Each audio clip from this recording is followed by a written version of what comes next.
সবাইকে আমাদের নতুন একটা ব্লগে ওয়েলকাম। আজকে জন্মাষ্টমীর দিনে সুন্দর আয়োজন হয়েছে আর আমি সুন্দর করে রেডি হয়ে নিয়েছি। আমাকে কেমন লাগছে অবশ্যই কমেন্ট করে জানিও। আর এইখানে দেখো পুরো টেবিল জুড়ে রেডি হয়ে গেছে। এখানে মানে ঠাকুরকে ভোগ দেওয়ার জিনিসগুলো আমি এখানে রেডি করে রেখেছি, একদম মুছে ধুয়ে পরিষ্কার করে নিরামিষ করে। তো এখানে প্রথমেই করা হয়েছে লেচি করে নেওয়া হয়েছে। এটা হচ্ছে এখানে লুচি হবে। আর হচ্ছে এই যে এখানে কড়াইশুঁটি, গাজর, লঙ্কা আর পেঁপে রাখা হয়েছে। এগুলো হচ্ছে আমাদের আজকে কি হবে, খিচুড়ি।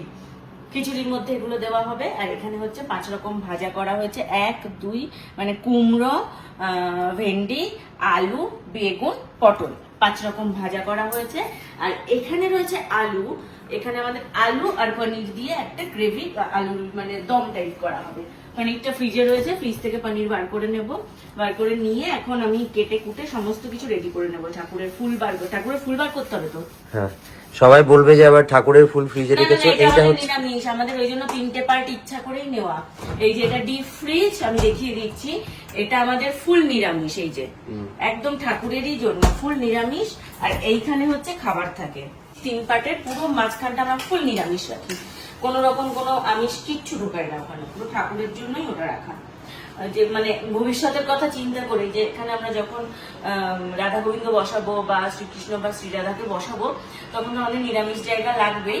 তো আলাদা ফ্রিজ তো এখানে আমাদের জায়গা নেই, মানে আমাদের কেনার ইচ্ছা থাকলেও আমরা এখানে রাখতে পারবো না, ছোট যে মিনি বারগুলো। তো যার জন্য ভেবেছি থাক এরকম একটা পোর্শন ওনাদের জন্যই থাকবে।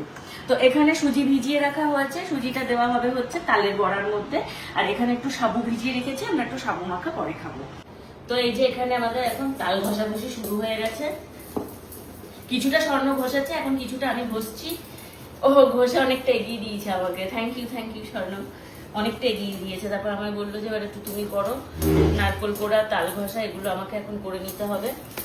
নারকোল যাবে কিছুটা ইয়েতে, এই যে তালের বড়ার মধ্যে যাবে, আর কিছুটা যাবে হচ্ছে আমাদের বলো এটা নারকোল তালের ক্ষীরে, বড়াতে যাবে, ক্ষীরে যাবে।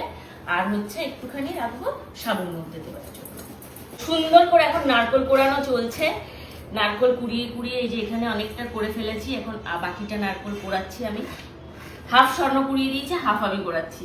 কেননা এই নারকোলটা না আমি সুন্দর করে পারি না, স্বর্ণ বেশি ভালো করে পারি মানে আমার কি হয় লাস্ট অব্দি না একটু কালো কালো হয়ে যায়, বাট স্বর্ণ কি করে হাফটা করে মানে পুরোটা করে না, যার জন্য সাদা সাদা হয়। এই দেখো নারকোল কোড়ানো হয়ে গেছে। ভেবেছিলাম নারকোলের নাড়ুও করবো, কিন্তু নাড়ুটা করা সম্ভব হয়নি। তো সেই জন্য এখন আমরা এই কিছুটা নারকেল দেবো হচ্ছে তালের বড়ার মধ্যে, কিছুটা দেবো নারকোলের ক্ষীরের মধ্যে। কি হচ্ছে এখানে? এখানে এখন তালের বড়া রেডি হচ্ছে। আমি আর বেশি কথা বলতে পারবো না, যেহেতু আমি এখন মানে ভগবানের জন্য খাবার রেডি করছি। তো তোমরা দেখতে থাকো। এখানে আমি এখন তাল, নারকোল, ময়দা, চিনি সমস্ত কিছু দিয়ে এটা এখন রেডি করবো। এটা কিছুক্ষণ রেখে দিতে হবে, রেখে দিলে চিনির যেটা রয়েছে ওটা গলে যাবে, তার জন্য। আর ও কথা বলতে আর এখন একদমই পারবে না, তাই দুজন মিলে একই কাজে যায়নি। আর স্বর্ণ আছে, স্বর্ণ পছন্দ থেকে বলে দেবে, কারণ ভগবানের কাজ করার সময় কোনো কথা বলা যায় না, ঘ্রাণা গন্ধভোজ না, নাকে মাস্ক পরে পরে আজকে ভাজতে হবে, সব করতে হবে, যে যতটা মেনে পারে। এই চুপ কর।